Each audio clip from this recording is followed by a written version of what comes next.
জানিয়ে দেব সর্বশেষ আপডেট বাংলা সংবাদ। শুরুতেই শিরোনাম। সেনাপ্রধান রিফাইন্ড আওয়ামী লীগের জন্য চাপ দেননি, বললেন সার্জিস।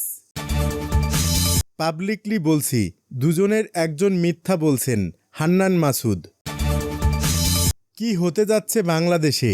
অস্থিরতার পেছনে ভারত নাকি আমেরিকা? থাকছে বিস্তারিত প্রতিবেদন।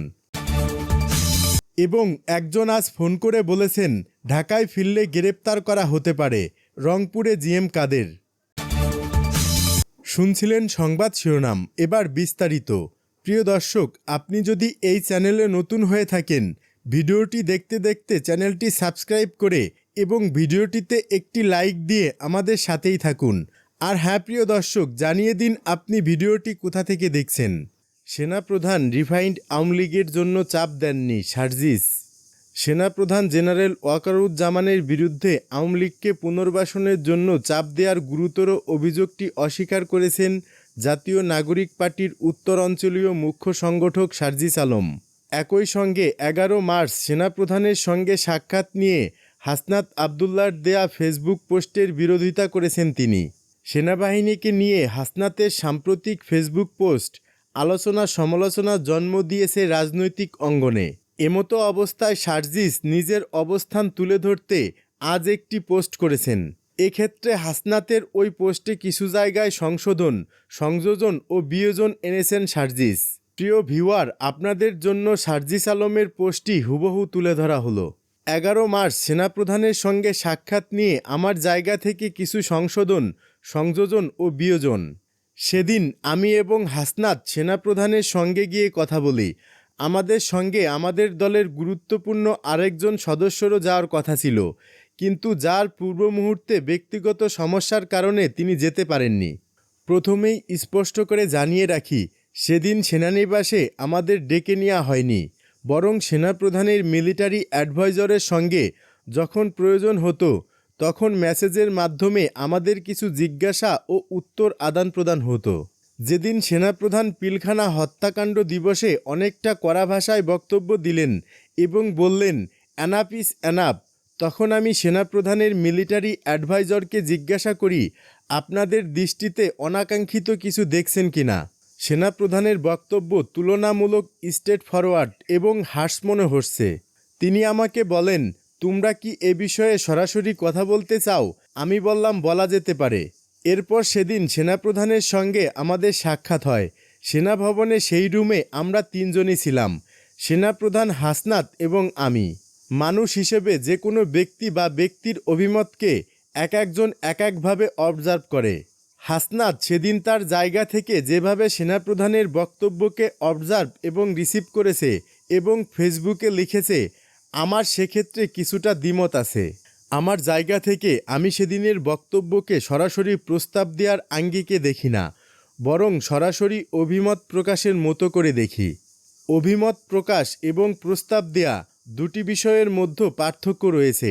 যদিও পূর্বের তুলনায় সেদিন সেনাপ্রধান অনেকটা স্ট্রেট ফরওয়ার্ড ভাষায় কথা বলেছিলেন। পাশাপাশি রিফাইন্ড আওয়ামী লীগের জন্য চাপ দেওয়ার যে বিষয়টি এসেছে, সেখানে চাপ দেওয়া হয়েছে এমনটি আমার মনে হয়নি, বরং রিফাইন্ড আওয়ামী লীগ না আসলে দীর্ঘমেয়াদে দেশের পরিস্থিতি এবং রাজনৈতিক দলগুলোর মধ্যে যে সমস্যার সৃষ্টি হবে সেটি তিনি অতি আত্মবিশ্বাসের সঙ্গে বলেছিলেন। হাসনাতের বক্তব্যে যে টপিকগুলো এসেছিল, যেমন রিফাইন্ড আওয়ামী লীগ, সাবের হোসেন, শিরিন শারমিন চৌধুরী, সোহেল তাজ, এসব নিয়ে কথা হয়েছিল। আওয়ামী লীগ ফিরে আসবে কিনা, এই ইলেকশনে আওয়ামী লীগ থাকলে কি হবে, না থাকলে কি হবে, আওয়ামী লীগ এই ইলেকশন না করলে কবে ফিরে আসতে পারবে কিংবা আদৌ আসবে কিনা, এসব বিষয় নিয়ে কথা হয়েছিল।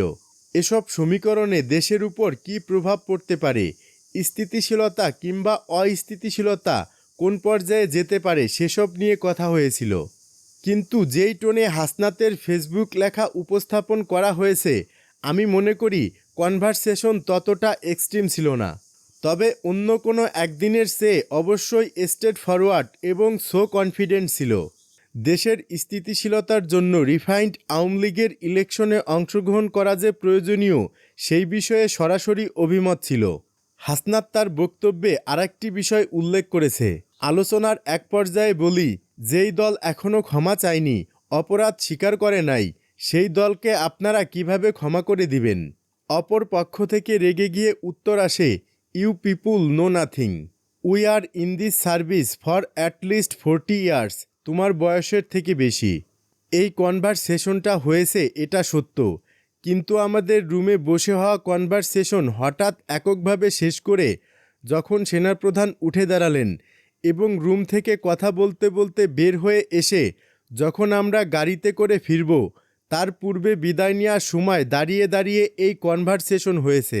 সেনাপ্রধান রেগে যাওয়া সুরে এই কথা বলেছেন বলে আমার মনে হয়নি, বরং বয়সে তুলনামূলক বেশ সিনিয়র কেউ জুনিয়রদেরকে যেভাবে অভিজ্ঞতার ভারের কথা ব্যক্ত করে সেই টোন এবং এক্সপ্রেশনে বলেছেন। হাসনাত না ওয়াকার, এই ন্যারেটিভ এবং স্লোগানকে আমি প্রত্যাশা করি না। হাসনাতের জায়গা ভিন্ন এবং সেনাপ্রধান ওয়াকারুজ্জামানের জায়গাও ভিন্ন। বাংলাদেশ সেনাবাহিনীর সঙ্গে জাতীয় নাগরিক পার্টি, অন্যান্য রাজনৈতিক দল কিংবা জনগণকে মুখোমুখি দাঁড় করানো কখনো প্রাসঙ্গিক নয়। পাশাপাশি সেনাপ্রধানের পদত্যাগ নিয়ে যে কথা দু এক জায়গায় আসছে, সেটিও আমাদের বক্তব্য নয়। এসবের পাশাপাশি আমি আমার ব্যক্তিগত জায়গা থেকে একটি অভিমত প্রকাশ করতে চাই। আমি ভুল হতে পারি, কিন্তু এই মুহূর্তে আমার এটিই সঠিক মনে হচ্ছে। অন্তর্বর্তীকালীন সরকারের সময়ে দেশের সার্বিক পরিস্থিতি নিয়ে বাংলাদেশ সেনাবাহিনীর সঙ্গে অন্যান্য রাজনৈতিক দলগুলোর কেউ না কেউ যোগাযোগ রক্ষা করে, সেই প্রাইভেসি তারা বজায় রাখে। আমাদের সঙ্গে সেনাপ্রধানের যে বিষয়গুলো নিয়ে কথা হয়েছে সেগুলোর সঙ্গে আমাদের সরাসরি দ্বিমত থাকলেও আমরা সেগুলো নিয়ে আমাদের দলের ফোরামে বিস্তারিত আলোচনা করতে পারতাম, সিদ্ধান্ত নিতে পারতাম, সে অনুযায়ী কর্মসূচি বাস্তবায়ন করতে পারতাম, কিংবা অন্যান্য রাজনৈতিক দলের সঙ্গে আলোচনার মাধ্যমে ঐক্যবদ্ধ সিদ্ধান্ত গ্রহণ করে আওয়ামী লীগের যে কোনো ভাষণের বিরুদ্ধে এখনকার মতোই রাজপথে নামতে পারতাম। অথবা অন্য রাজনৈতিক দলগুলো সরাসরি আমাদের সঙ্গে ঐক্যমতে না পৌঁছালে আমরা শুধুমাত্র আমাদের দলের পক্ষ থেকেই এই দাবি নিয়ে রাজপথে নামতে পারতাম। কিন্তু যেভাবে এই কথাগুলো ফেসবুক স্ট্যাটাসের মাধ্যমে এসেছে, এই প্রক্রিয়াটি আমার সমীচীন মনে হয়নি, বরং এর ফলে পরবর্তীতে যে কোনো স্টক হোল্ডারের সঙ্গে আমাদের গুরুত্বপূর্ণ আলোচনা আস্থার সংকটে পড়তে পারে। সার্জিস বলেন, আমার এই বক্তব্যে আমার সহযোদ্ধা হাসনাতের বক্তব্যের সঙ্গে বেশ কিছু ক্ষেত্রে দ্বিমত এসেছে। এটার জন্য অনেকে আমার সমালোচনা করতে পারেন, কিন্তু আমি বিশ্বাস করি আমাদের ব্যক্তিত্ব স্রোতে গা ভাসানোর মতো কখনোই ছিল না বলেই আমরা হাসিনা রেজিমের বন্দুকের সামনে দাঁড়িয়েছিলাম। আজও কেউ হাসনাতের দিকে বন্দুক তাক করলে তার সামনে দাঁড়িয়ে যাওয়ার কমিটমেন্ট আমাদের আছে, কিন্তু সহযোদ্ধার কোনো বিষয় যখন নিজের জায়গা থেকে সংশোধন দেওয়ার প্রয়োজন মনে করি, তখন সেটাও আমি করব। সেই বিবেক বোধটুকু ছিল বলেই 6 জুন প্রথম যেদিন শহীদ মিনারে কয়েকজন কুঠাপ্রথার বিরুদ্ধে দাঁড়িয়ে যায়, তাদের মধ্যে সামনের সারিতে আমরা ছিলাম। আমি বিশ্বাস করি আমাদের এই বিবেকবোধের জায়গাটুকুই আমাদেরকে সঠিক পথে রাখবে। আত্মসমালোচনা করার এই মানসিকতাই আমাদেরকে আমাদের কাঙ্ক্ষিত গন্তব্যে নিয়ে যাবে। আওয়ামী লীগের যে কোনো ভাষণের বাংলাদেশের রাজনীতিতে আসার বিরুদ্ধে আমাদের লড়াই অব্যাহত থাকবে। পাবলিকলি বলছি, দুজনের একজন মিথ্যা বলছেন, হান্নান মাসুদ। সেনাপ্রধানের সঙ্গে বৈঠকের 10 দিন পর হাসনাত আবদুল্লাহ 21 মার্চ তার ফেসবুকে একটি স্ট্যাটাস দিয়েছিলেন।